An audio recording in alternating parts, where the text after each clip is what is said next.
Le président du Faso, le capitaine Ibrahim Traoré, a présidé ce matin la cérémonie de montée des couleurs au palais présidentiel de Koulba. Une cérémonie au cours de laquelle le chef de l'État a livré un important message à la nation. Nous vous invitons donc à écouter le chef de l'État. Faire une révolution, c'est faire face à beaucoup de défis. Et les défis, tous les jours, on en a.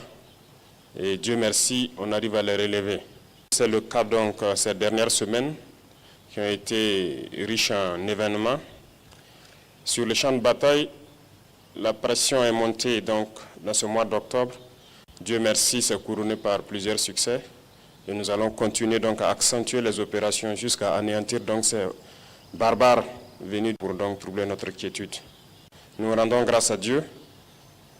Le CIAO et le Tour du Faso donc se sont achevés tous hier. Dieu merci, pas d'incident majeur. Quelques chutes donc au niveau du Tour du Faso.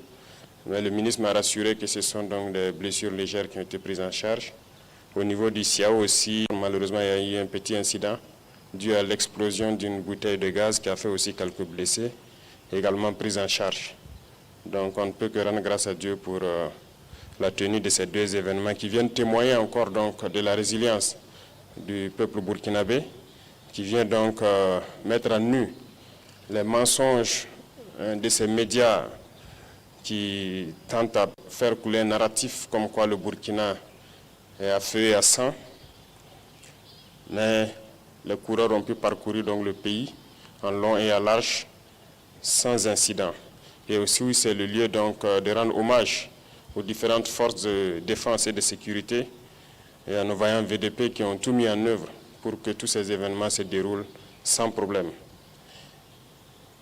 Il y a aussi au cours donc de ces semaines assez d'événements ici à la présidence, notamment un certain nombre de responsables des différents départements ministériels que j'ai tenu à recevoir personnellement pour essayer de rediriger l'action gouvernementale en cherchant à rationner les dépenses de fonctionnement.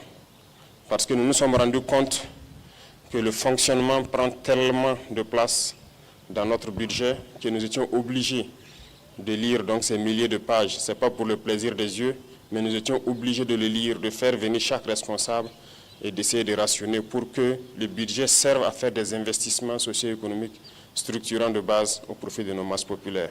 Tous ceux qui sont passés ici, qui ont participé à l'exercice, ont reconnu que nous avons assez de dépenses dans le fonctionnement.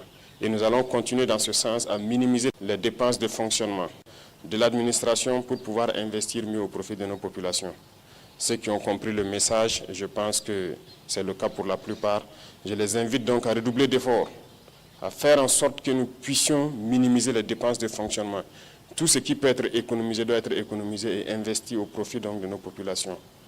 L'eau potable n'est pas une garantie pour tout le monde ici au Burkina Faso. Nous sommes aujourd'hui en train de lutter aussi pour la souveraineté alimentaire. Il y a tellement de défis qu'il faille économiser au maximum pour pouvoir relever ces défis-là. Malheureusement, dans ce contexte, nous nous rendons compte qu'il y a encore des brebis galeuses qui essaient de jouer avec le temps peut-être, mais nous avons passé 2 années à sensibiliser. Et je pense qu'à un moment donné, le peuple même trouvait que nous sensibilisons trop, il fallait passer à l'action. Et à partir d'un moment donné, nous avons décidé de passer à l'acte. Je tiens à vous informer ici que malheureusement, au cours de ces derniers temps, suite donc à une dénonciation sur plainte, nous avons découvert un réseau de malfrats, malheureusement au sein du ministère même de l'action humanitaire. Ce ministère qui était censé donc agir au profit donc des plus démunis, c'est dans ce ministère que des gens se sont permis de détourner de l'argent et des milliards en 2024. Ils ont détourné plusieurs milliards. La police a fait un excellent travail d'enquête qui nous a permis de découvrir beaucoup de biens, des véhicules de luxe, un bon nombre de choses en tout cas qui ont été saisies. Et l'affaire a été transférée donc à un tribunal. C'est pour dire que si nous ne mettons pas du sérieux dans le contrôle, il y aura toujours ce genre de personnes qui croient que tout est permis. Détourner des milliards, surtout au ministère de l'Action humanitaire dans ce contexte. Il y a des agents de Bonasure qui ont été pris dans ça, qui sont en prison actuellement. Des centaines de millions détournés des vivres qui devaient aller au profit donc des plus démunis, au profit de ces personnes déplacées internes. Et c'est dans ce ministère que des gens ont essayé de détourner cet argent. Et je suis persuadé que ça existe un peu partout parce que nous poursuivons l'enquête. Souvent, il y a ces arrestations que vous puissiez ne pas comprendre, mais nous savons pourquoi nous le faisons. Il y a encore beaucoup de personnes qui essaient de détourner les deniers publics. Nous n'allons pas avoir de la pitié pour ces individus-là. C'est l'occasion donc d'interpeller la commission des règlements des dysfonctionnements qui a été mise en place, parce qu'il y a beaucoup de dénonciations qui arrivent au niveau de la présidence ici, de se mettre au travail sérieusement et de nous permettre de dénicher tous ces voleurs qui se cachent dans l'administration. Nous ne pouvons pas tolérer cela en ces instants de lutte contre le terrorisme où des gens se sacrifient sur le terrain et d'autres sont à l'arrière, se permettent de voler des milliards et pour se mettre dans du luxe. C'est difficile à cerner cette situation. En plus de tout ça, il y a des Burkinabés qui manquent de patriotisme. Nous avons tous suivi les efforts qui ont été faits pour pouvoir acquérir un nouvel avion la dernière fois.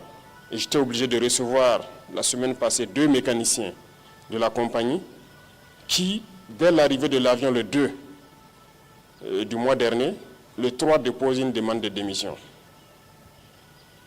Et un dépose la demande de démission le 3 pour prendre effet le 4 et l'autre prenait effet donc le 31 octobre. Et pour cause, il demande une augmentation des salaires de plus de 2 millions. C'est du sabotage. Et je pense que c'est un manque de patriotisme grave.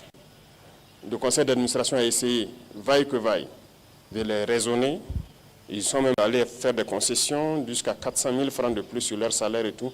Ils ont refusé catégoriquement, ils ont refusé de travailler. Pendant qu'on sait bien que l'avion, à chaque vol, on a besoin de vérifier un certain nombre de choses pour qu'il puisse se relancer. Mais ils ont refusé de travailler pendant que le nouvel avion venait d'arriver.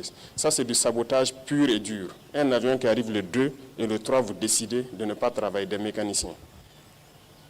Nous étions obligés de les recevoir et de passer donc le message qu'ils vont travailler de gré ou de force. On ne demande pas à quelqu'un, nous n'allons pas négocier encore. Ils vont travailler et c'est ce qui est en train de se faire. À l'armée de l'air, il y a des mécaniciens qui ne touchent pas ce qu'eux ils touchent, mais qui se sacrifient jour et nuit pour que les appareils soient en vol pour pouvoir soutenir les forces combattantes. Ils n'ont jamais réclamé un franc de plus. Donc ce sont des genres d'esprits que nous sommes en train de combattre. Et c'est pourquoi j'ai dit faire une révolution, ce sont des défis. Et tous les jours, il y a des défis.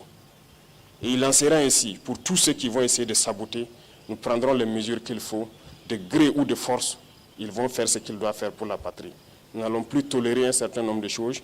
L'heure de la sensibilisation est passée. Il faut que tout le monde se mette au travail au profit de nos masses populaires. Les Burkinabés ont assez souffert et continuent de souffrir. Il faut qu'à un moment donné, ça s'arrête.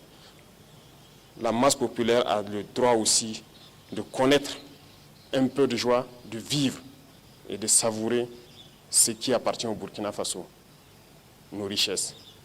Il n'y a pas de raison que cela appartienne juste à un groupuscule et qui se permet de dilapider cet argent public-là. Donc, à travers vous, je vous invite à passer le message dans les différentes administrations, dans les différents départements, et aussi continuer à prendre les dénonciations pour que nous puissions agir de manière efficace. Merci à tous et je souhaite que cette fin d'année soit donc un moment d'intense boulot parce que c'est le moment des bilans, de faire les rétrospectives et de voir qu'est-ce qui a marché au cours de l'année 2024 pour qu'on puisse se projeter de manière assez rigoureuse en 2025 pour relever les défis qui vont se poser à nous. Merci et bonne chance à tous et bonne suite du mois de novembre.